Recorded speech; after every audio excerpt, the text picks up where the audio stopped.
Good evening friends, कैसे हैं आप सभी को स्वतंत्रता दिवस की बहुत बहुत बधाई। Happy independence day to you all. आज हम लोग हाजिर हैं प्रत्योधा क्लासेस के एक और सेशन में, जहां पर हम लोग फंडामेंटल राइट्स के बारे में डिस्कस करेंगे।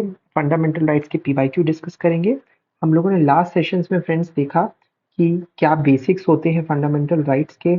हम लोगों ने आर्टिकल 14 से लेके 19, 21 से लेके 25, 32, आर्टिकल 226 डिस्कस किया। फ्रेंड्स, हम लोगों ने बहुत सारे बेसिक कॉन्सेप्ट जाने फंडामेंटल राइट्स के बारे में, जिससे कि मैंने आपको बताया कि आप लोग कोई भी क्वेश्चन पीसीएस या उससे लोअर एग्जाम्स का, इवन हायर एग्जाम्स का भी आप कर सकते हैं। तो आज हम लोग कुछ पीवाईक्यू करेंगे और मैंने जो ये बात बताई मैं उसको प्रूव करने की कोशिश करूंगा कि कैसे हम लोग थोड़ा सा भी पढ़ के, थोड़ा बेसिक का आइडिया क्लियर करके हम लोग आगे क्वेश्चन लगा सकते हैं। हमें बहुत ज़रूरत नहीं घंटों घंटों क्लासेस करने की या घंटों घंटों पढ़ाई करने की प्रीलिम्स को अटेम्प्ट करने के लिए। तो आइए हम लोग आगे बढ़ते हैं, थोड़ा अपना लॉजिक यूज़ करेंगे हम लोग। ठीक है, थोड़ी सी पीछे की पढ़ाई यूज़ करेंगे जो हमने करी है, और हम लोग पीवाईक्यू सॉल्व करने की कोशिश करेंगे। तो आइए बिना टाइम वेस्ट किए स्टार्ट करते हैं। इस सेशन को ज़्यादा बड़ा नहीं रखेंगे, शॉर्ट सेशंस रखेंगे, बट इन्फॉर्मेटिव रखेंगे, राइट। तो आइए फ्रेंड्स, कंसंट्रेशन के संग जुड़ते हैं। पहला question, in the context of polity which one of the following would you accept as the most appropriate definition of liberty. आपके अनुसार लिबर्टी की डेफिनेशन क्या होगी सबसे बेस्ट इनमें से। तो आइए एक एक करके पढ़ते हैं। तो protection against the टायरेनी of political ruler, यानी कि अगर कोई राजनेता आपसे अच्छे से बात नहीं कर रहा या फिर आप पे जुल्म ढा रहा है, राइट, तो उससे आपको बचाएगा। ये लिबर्टी है नहीं, ये इक्वालिटी बिफोर लॉ है। ये गलत है, ये इक्वालिटी बिफोर लॉ की बात है, राइट। तो ये आंसर नहीं होगा। एब्सेंस ऑफ रिस्ट्रेंट, कोई रोक टोक ना हो ना, ये लिबर्टी होना नहीं है। अगर कोई लॉ ही नहीं होगा, कोई रिस्ट्रेन नहीं होगा, तो लिबर्टी का मतलब क्या है? फिर तो जंगल राज हो जाएगा, right. Opportunity to do whatever one likes, नहीं। अगर चोरी डकैती करने का मन होगा तो क्या वो करने मिलेगा? नहीं। तो लिबर्टी का मतलब ये है कि अगर हम अपने आप को डेवलप कर पाए फुल्ली, तो वही हमारी लिबर्टी है, और इसीलिए हमें लिबर्टी चाहिए। तो इसका आंसर डी होगा। बिल्कुल, अगर आप लॉजिकल भी सोचोगे तो भी यही आंसर निकलेगा, इतना ना सोचने के बाद भी। इसके लिए तो कुछ पढ़ना भी जरूरी नहीं, ये तो एक कॉमन सेंस का क्वेश्चन है, राइट फ्रेंड्स। अगला क्वेश्चन हम लोग देखते हैं। विच one of the following right is available under article 19(1)(d) read with article 21। तो ये क्वेश्चन है, अगर हम आर्टिकल अनुच्छेद 21 को अनुच्छेद 19(1)(d) के संग पढ़ें तो क्या बनता है। तो फ्रेंड्स, आप इसे याद कर लो। ये जनरली आपका राइट टू प्रिवेसी होता है, राइट। राइट टू प्रिवेसी होता है, राइट। ये आर्टिकल 21 को जब आप 19(1)(d) के संग पढ़ते हो, और ये Govind versus state of MP case and Malak Singh case से निकलता है। तो ये आप इसे याद रख सकते हो, ओके। अगला क्वेश्चन करते हैं। विच one of the following does not fall with in the purview of article 21। देखिए, आर्टिकल 21 राइट टू लाइफ है। हमने बच्चन सिंह केस में डिस्कस किया था। बच्चन सिंह केस में हम लोगों ने फ्रेंड्स डिस्कस किया था कि आर्टिकल 21 जो होता है वो कैपिटल पनिशमेंट आर्टिकल 21 को वायलेट नहीं करती है। क्यों? क्योंकि वो कोर्ट्स के प्रोसीजर्स के थ्रू गई होती है। यही था बच्चन सिंह केस कि आर्टिकल 21 को कैपिटल पनिशमेंट वायलेट नहीं करती है। तो आप देखो यहाँ पर लिखा है कैपिटल पनिशमेंट भी दिया है ऑप्शन में।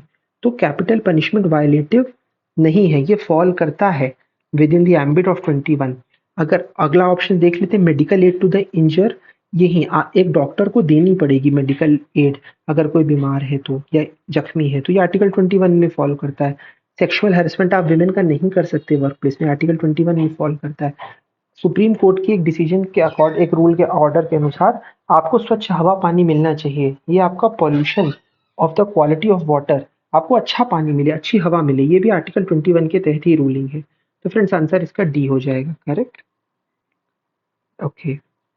अगला क्वेश्चन हम लोग करते हैं। आर्टिकल 25 किस चीज को रेफर करता है। Friends, article 25 freedom of religion को रेफर करता है, आप पढ़ सकते हो। राइट टू इक्वालिटी आपकी आर्टिकल 14 से 19, आर्टिकल 14-15 में कहीं ना कहीं मिल जाएगी।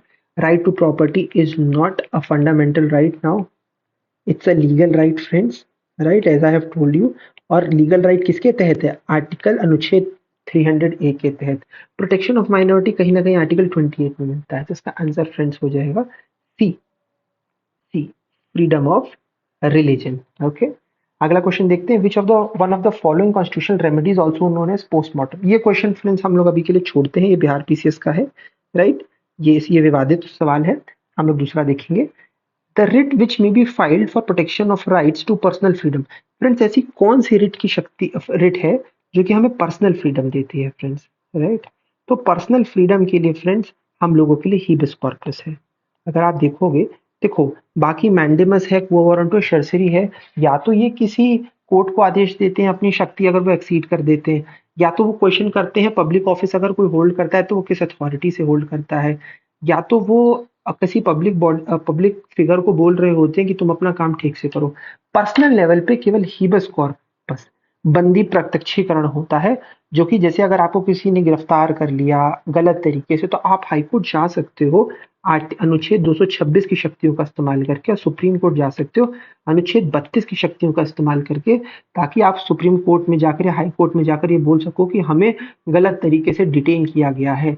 जब धारा 370 लगी थी तो जम्मू कश्मीर के पूर्व चीफ मिनिस्टर्स ने भी इस शक्ति का प्रयोग किया था और हाई कोर्ट और सुप्रीम कोर्ट गए थे, वहां उनको बेल मिली नहीं मिली है अलग विषय है, लेकिन इसके थ्रू जिनको भी बंदी बनाया गया है, जिन्हें भी घर हाउस अरेस्ट में रखा गया है, वो लोग कोर्ट जा सकते हैं और पुलिस की ज्यादतियों के लिए और अपनी पर्सनल फ्रीडम के लिए लड़ सकते हैं। तो ही बस कॉर्पस इसका आंसर होगा फ्रेंड्स, ये बहुत इंपॉर्टेंट क्वेश्चन है, आंसर इसका सी होगा, करेक्ट।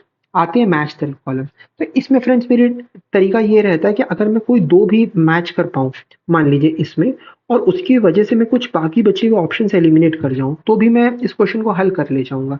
अब आप जैसे देखो अबॉलिशन ऑफ टाइटल्स, तो सबको पता है अबॉलिशन ऑफ टाइटल आर्टिकल 18 के तहत होता है। अनटचेबिलिटी जो आपकी होती है वो आपकी आर्टिकल 17 के तहत आती है, अबॉलिशन उसका, राइट।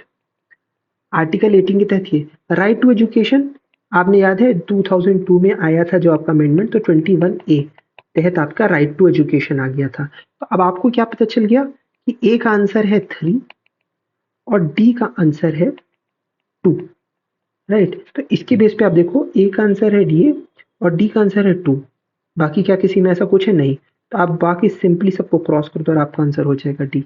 तो फ्रेंड्स अगर आपको दो भी आते हैं, दो नहीं भी आप क्लियर हो, तो भी आपका हो जाएगा। बाकी freedom to manage religious affairs, आपका आपका freedom to manage religious affairs आपका आर्टिकल 26 होता है, और protection of minority language article 29 होता है। आप इसे पढ़ सकते हो, इसमें कोई इशू नहीं, ये लिखा भी हुआ यहाँ आप रीड कर सकते हो। अगला क्वेश्चन हम लोग देखते हैं, विच one of the following case outline basic structure of doctrine of Indian constitution. Friends आप इस चीज को याद कर लो कि बेसिक स्ट्रक्चर जो संविधान का है, बेसिक स्ट्रक्चर, उसके बारे में फ्रेंड्स हम लोगों को केशवानंद भारती केस से पता चलता है, केशवानंद भारती केस से पता चलता है।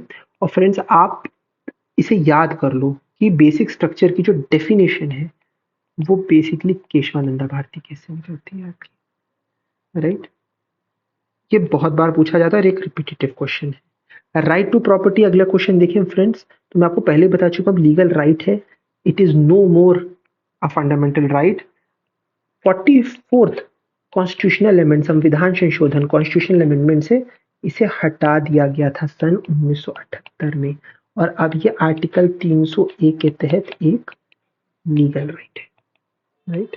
तो इसका फ्रेंड्स आंसर हो जाएगा डी यहाँ पर, ओके।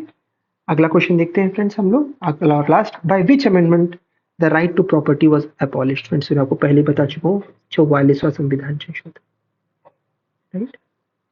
इसी के साथ फ्रेंड्स हमारा ये सेशन खत्म होता है। आशा करता हूँ आपको ये क्रिस्प सेशन अच्छा लगा होगा। फ्रेंड्स ज़्यादा पढ़ने की ज़रूरत नहीं होती है प्रीलिम्स निकालने के लिए, जैसा कि मैंने आपको दिखाया, थोड़ा सा बेसिक पढ़ लो, थोड़ा सा लॉजिक चला लो अपना, और कॉन्फिडेंट रहो, ओवर थिंक मत करो ज़्यादा। तो majority of the question PCS के, उससे आईएएस के तो हो जाते हैं, और लोअर उससे कोई भी एग्जाम हो, स्टेट हो, आपका यूपीएसआई हो, एलटी ग्रेड हो, सीटेट हो, वो तो पक्का पक्का हो जाएंगे। तो दोस्तों कॉन्फिडेंट रहो और आगे बढ़ते रहो। मिलते हैं अगले सेशन में, तब तक के लिए धन्यवाद।